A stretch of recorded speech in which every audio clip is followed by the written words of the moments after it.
We're live. Mine says off air. Mine says live. All right. Oh, now we're live. Delayed reaction. Guys, we're super technical, and it's like, now we're live. Okay. So I'm Jamie Geller. There's Tamar Genger. Hi, Tamar G. Hi.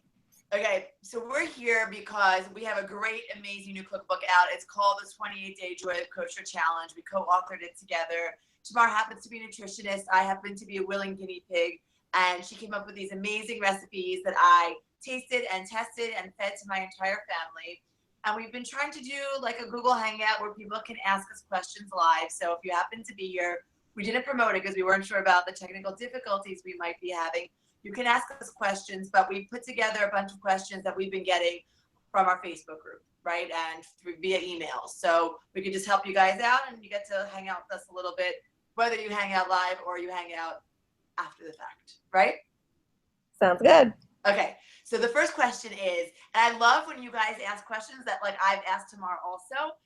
The real question is, how often do I check the scale? Like when I feel like so great about myself, you know, it's like every morning you're on the scale and you want to see the move like a point something. I mean, I got a digital scale just for that so I could see like, you know, tenths of a pound. But I'm pretty sure that's not like the healthiest way to go about checking the scale. So what do you do? Yeah, it's a really, really great question. And it's not just like a lot of these types of things, there's no one size fits all.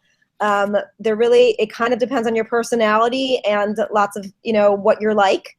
But overall, I'll tell you what I do. I think checking the scale once a week is the right amount. It kind of like your body weight fluctuates with water weight and so many different things based on time of the day, hormones, anything that might be happening in your life. So checking it every day can be kind of misleading. Like I personally even find for myself that like I'll like gain the weight from my like days that I was bad or off track on vacation, whatever. I'll feel like it's like 2 or 3 days later that I actually see the results, you know, on the scale. So Right. like it doesn't necessarily work perfectly to check it every day. And I think it can be very misleading and kind of just like stressful and like unnecessary to have to constantly be doing that. So unless I'm not really sure the person that should be checking every day, so I guess I wouldn't recommend that so much. But I guess there could be somebody out there that it would work for. I think for the most part, once a week is the right amount to just, you know, to check on it. Because then that way, if you did, even if you went off a little bit, it helps see where you're at now, and also reminds you. And that's why it is. I do think there is a value in checking it once a week, just to, you know, to help. It's like that responsibility kind of like, you know, when you see that, it helps to tell you, obviously it encourages you when you're losing weight, but even when you're in maintenance time, you know, to just like remind you, okay, good, I stayed, or I gained a pound. Oh, I didn't realize I may have gained, you know, it kind of just like keeps you in check. So I like that. So you don't go like too far off the deep end. Exactly, right. Because if you never check and you're just like, I'm too scared to look or whatever, you know, Yeah. it's like you'll never really know. Sometimes I feel that way. I'm like, oh, I feel like I've been so bad. And then I'll check and I haven't gained any weight. And that also helps, you know? So Right. like, It helps you know like what kind of wiggle room you have within your own diet and your own body. And I do believe like at my healthiest points in life, like checking once a week. And for me, my personal trick is I check Friday morning. Because even when I'm eating really well on Shabbos, by default, we are eating a little bit more on Shabbos than we do in our everyday life. And I'm a little less active on Shabbos than I am in my everyday life. So I find that like Friday morning is when I'm at my best. And then, you know, and then I go through Shabbos and I go through the whole week of exercising and eating well and doing great. And then like Friday morning is that special time for me. So, oh, that's a good idea. I hear that. and do you have any like professional opinions on whether or not I should take the rubber band out of my hair when I get on the scale and my watch and my wrist? Because they all come off. I mean, this is like a heavy bracelet, charm bracelet here. The jewelry, maybe that probably could weigh more. I don't think your ponytail band will make a difference. Well, it's all coming off. I don't care. Okay. I mean, I listen to you most of the time, but sometimes I have to like, you know, do what my gut tells me, and it's just like no extra stuff, you know? Okay, no problem. Not Okay, a cool. problem. All right. So the next question, of course, everyone wants to know about this 28-Day Joy of Kosher Challenge. It's about healthy seasonal eating, right? For you and the family. Will I lose weight? You know, what is everyone wants to know? What kind of plan is this? Yes. So our 28-day challenge, it was created really with a healthy focus in mind. We have calorie information so that you can decide, what works for you. We gave a tool to find out how many calories you should be eating, but we also want the family to be able to eat it, and it shouldn't be like too calorie restrictive.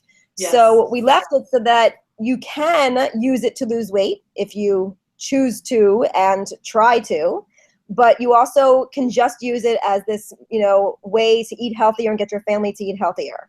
So Right, I love that. yeah, and I feel like a lot of the people really were more focused on the health, which I love because, we're so obsessed with weight and, being so skinny and stuff, and, because of the media and just the society we live in. And that's not really the most important thing. I mean, we need to be a healthy weight, but most of the time our goals are probably, even skinnier than we really would be healthy.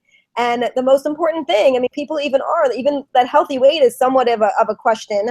Everybody's a little bit different. And it's really like what you're eating healthy foods, eating it, throughout the day, and staying away from the foods that aren't good for you. And that's the most important thing. And I feel like that's people that have been doing the challenge are saying that they're getting their kids to eat healthier. They're getting themselves to eat healthier. They're enjoying the food. And, the weight loss isn't really the focus. Right. It's a meal makeover for the household, because I always feel like the first thing is, when I'm eating healthy, I'm making myself one thing. Sometimes hubby's joining me, so I'm like cooking for two, and then I've got meal for the kids. So this was about feeding the whole family healthy foods and about cooking creatively when you cook healthy. Because you think, okay, steamed green, baked protein, and your plate is just so boring. You're not sure what spices and what seasoning and where's the wiggle room within cooking healthy. So that to me was really why we created this, to be like creative, healthy food for the whole family. Totally. Right. And as you said, I learned this from you. Really, it's about when you're eating healthy, when you're talking about losing weight, calories in versus calories out. So that's very much why we have the full nutritional breakdown, including the calories and the serving size, for recommended serving size for each recipe. And then that tool that you meant link, and where you fill out, it's really personalized based on how much you sit a day, what your lifestyle looks like, your age, your bone structure, and that will give you a calorie count for the day. And therefore you can adjust, depending on your goals, the serving size or the amount of calories that you're eating a day based on our breakfast, lunch, dinner, and snack recommendations. Exactly. Oh, cool. Okay, so this is a goodie. How do you stay motivated, right? The plan starts and you're like, the first day, it's blissful. You're like, this is not even hard, right? Like, it's the beginning of the rest of your life. And then suddenly at one point, whether it's the second day or the second week or the second month, you're just, how do you stay motivated on a healthy eating plan? So yeah, and I think it's not even, even the 4 weeks. I mean, hopefully the goal of this is to transform your diet forever. And it's not necessarily you're going to follow these 4 weeks all the time, but just to change your mindset to eating these and choosing healthier foods. And so even it could be a year or two that you're doing something like this and you still can fall off. It can happen anytime because there's just so many different things that happen in our lives and, things that do that. And so it is challenging to really stay motivated to keep to this. And I think, it's a hard one. I think if I can give like really good tips to staying on, I think that sometimes for me, it's like, your clothes, and like if you have like nice clothes that you get that fits you when you're at the weight that you want to be and in the, just like the healthy life that you are. And I think that, being able to wear that clothes and feel good in it and look good in it is like a motivator for me. Totally. I have a whole closet of clothing that I just cannot fit into right now. And even you always get mad at me. You're like, why are you wearing that same shirt on TV, in the demo, and in the live video? Because, I had a baby a year ago. It's a long time ago, but I'm still finding my way back slowly. And I just have so many clothes that fit. And I don't want to shop because I don't want to shop at this weight. And I totally look every once in a while at that closet, and it does motivate me. And every time I pull out a shirt, like just now I wore a new shirt for Shabbos, and my sister-in-law was like, you're getting back into your old clothes, Jamie. And like, it felt really good. So it's so funny that you brought up that example. Yeah, that is funny. Yeah, I think, because it is hard and there's not like, a perfect answer. I think that it's just constantly trying to, like I exercise a lot. We always talk about that. You're always Yes. like, I can't believe you get yourself to the gym. And I started exercising as a kid. So like, it's always been part of my life. I was never a big sports player. So like, I kind of had to get into, my dad had one of those rowing type machines or whatever. I started Elliptical? there. What was it? An elliptical or? It wasn't an elliptical. It was before elliptical. I forget what it was called now. The thing with the ropes, kind of like you're like this and your feet. Okay, fine. Okay. Okay. So I anyway. don't remember. It was before my time. I'm so young. Yeah, right. Totally. Okay. That was before ellipticals. But anyways, the point is, and then I would like run around the neighborhood, and I just kind of like always like was into exercising, and to the point that like as I got older, it's very hard for me to not exercise, because you're just so used to it. So that's also the hope, is that if you do something long enough, that even if you fall off, you kind of get back pretty quickly, because it's just such a part of you. So like I'll definitely go a week, a day or whatever, I'll be on vacation or whatever, and I'll just like splurge and not really think about anything. But then I start feeling bad. I don't like the way things that are, don't make me feel. I don't like certain things, how they taste anymore. Like I've totally changed a lot of that. So some of it, if you just really get yourself to do something long enough, I feel like it'll become a part of you. And so that's why these 28 days are so important. And when you, like you said, it's all about creating lifelong habits. And when you do something over an extended period of time, we're not saying like, oh, this is like, get on this challenge for the next year. Let's just do it for 28 days together. You get through 4 Shabbases. That's a major milestone. If you can get through 4 Shabbases eating healthy, the way that we cook for Shabbos now is completely transformed. I can't tell you, we just celebrated our 12-year anniversary. We used to make double cholent. Thank you. Like for Friday night, we would eat cholent and Shabbos lunch. I mean, I cannot even tell you. As soon as we would like warm up the leftovers, like for Shalshidus, it was out of control what was going down when we first got married, and the number of like fried foods and white flour, like just like totally crazy. Now we only make whole wheat challahs to the point that we all prefer it, and we've made lots of changes. In the 28-day challenge, one of my favorite, there's oh, hold on, I'm trying to like remember which one it was. The stuffed peppers. With like we've switched it out. We've done it with bulgur, we've done it with quinoa, but such an amazing dish with the chickpeas and tahina stuffed peppers. Like these things have become just regular rotation now, even though I've completed the 28-day challenge a few times over. But some of these things just come in, and that's like our new Shabbos side dish, where we never dreamed of making that before. It used to always be like a big white potato kugel that was essentially fried in the oven, Right. With tons of oil. Yeah. Wonderful. Okay. Yeah. Yay. Okay. So how do we sweeten our foods on the 20-day challenge? We're using Ceylon and coconut sugar. So let's talk about why we made those choices and what the benefits are. Coconut sugar, I think, is probably more foreign even to our audience than Ceylon, which they're familiar with because we do a lot of Israeli kind of cooking. So what are the benefits of coconut sugar? Why are we using it? So really both of those sugars have been found that they don't affect your blood sugar in the same way that regular refined sugar does. So, I mean, to some degree, I've always been like sugar is sugar is sugar, and I still have a piece of that. So a lot of people have said, it's so expensive, especially, Ceylon you can find a little bit cheaper in Israel, but in America it is still expensive, and coconut sugar everywhere is pretty expensive. Yes. So we do try and limit anyways how much we're even making these sweet things. Right. And then when we make them, use these. But if you can't afford it, to some degree, it's still calories. I don't think the coconut sugar, either one, it really affects the calories. It's really just how it goes into your body, and that it's a little better, those sugars, and how your body processes them compared to granulated sugar. So again, we prefer it, and even I know for you and I, like we're trying to switch over to that as much as we can, but I'm still using the granulated sugar. Oh, sorry, I have like a call coming through. I have to get. Yeah, we have a call to get on soon, so we'll finish up. We've got like one more question after this. Okay, wonderful. Yeah. So that's basically, I just also don't want people to not do something because they feel like they can't afford that or whatever. And I think that it's important to know that's okay too. And it's baby steps and everything that you can do, it still makes a difference. Right, don't throw the whole challenge away just because you see the price of coconut sugar. You can use the sugar that's in your cupboard right now, but I think the important thing that we did is the amounts of sugar. Just start to train ourselves not to eat something that's so sweet. And I think that I'm almost enjoying it. You and I really love dark chocolate. Like we prefer that. And so like we've done the same thing with the desserts on the challenge. Even the amounts that we're using are less. So the sweet desserts are not so like like cloying and so sickeningly sweet. So if you have to sub out the coconut sugar for the white sugar that's in your cupboard, it is still okay. We're not like, you know, crazy rigid on these kinds of things. Exactly. Okay, last question. Stress Okay. eating. It has never happened to me in my lifetime that something stressful has happened to me and I've lost my appetite.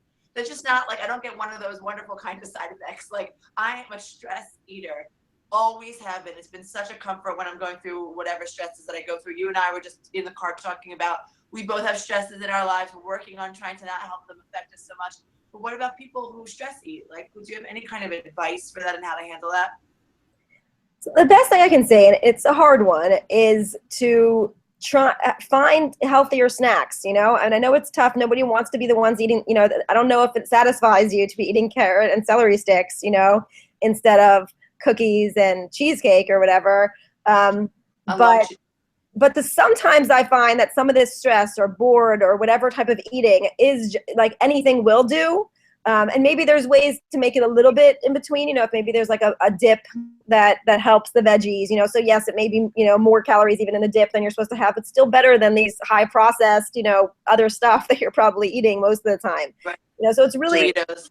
yeah, like I think it's very hard to say just don't stress eat, you know, like you're not going to do it. So I think it's more choosing better choices to eat in those times. Sure. Well, I love Doritos. Like, love them. Ever since Anna came to Israel, they come in every single kind of crazy flavor. Nacho Mexicani being like one of my favorite one. I like the spicy ones too. And it's just like divine. It really is like gross and divine at the same time. Yes. We came up with the Dorito popcorn. Yeah. You know, like with it's a great spice mix and then popcorn, and it satisfies like someone. I need that sort of salty, crunchy thing. It does that, you know, for us. And so Exactly. that was just one example of we do have options for snacks in there. And okay, maybe the portion that you should eat is not as great, but it's not what we recommend if you're in a stressful situation or you're bored or whatever. But it's sort of overall better for you.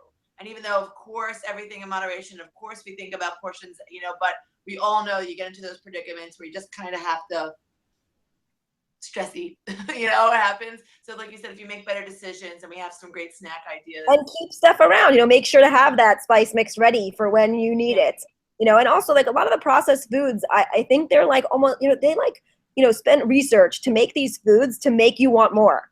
So, Addictive, you know, when totally. they make them addictive. And so like when you're doing your own thing, when you're putting the spice mix on your popcorn, I think you're going to eat less anyways, just because they're not like just the way they're formulated.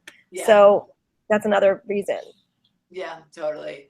You know, and that's how we say it can't be just one. And there's like literally research to prove that you can't have just one. They've created it. So that you gotta have one. Don't start with that. Just go to the Dorito popcorn. Amazing. Yes. Okay. So we had a fun Google Hangout. We'll come back. We'll do more of these. We're going to be doing a Facebook Live. Do you want to promote the group for the 28-day challenge? Yeah. So, well, at this time we are, we have the 28-day challenge, so you can act as a self-starter plan. Self-starter, right. Yeah. So instead of being part of the group and having to be at a certain time or start, you know, which is wonderful and really helpful, but what we also found, some people just had trouble, you know, with those time periods and wanted to get it at different times. So right now you can go, I'll put the link in the description below, and you can go and get the self-starter plan. We have it for $20. And it's a fantastic deal, amazing recipes. And you can even use it just as a recipe book with healthy recipes, or you can follow it along and at your own pace. Find friends to do it with. There's lots of different ways to make it work for you. But it's 75 recipes, all new. We have breakfasts for one that serve one. And then, of course, you can easily multiply those. We've got dinner for the family. We have snacks, and we've got lunch bonus recipes and lots of tips and tricks. And each recipe also has a little bit of a note about what's special in that recipe that's giving you, you know, that's good for your body, that's good for you, that's going to give you energy throughout the day. So it's a great learning resource as well. So it's an awesome new cookbook, if I do say so myself. I agree. Yeah. We're totally not biased. Right. Day Joy Kosher Challenge. Okay, see you guys soon. See you soon tomorrow. Bye.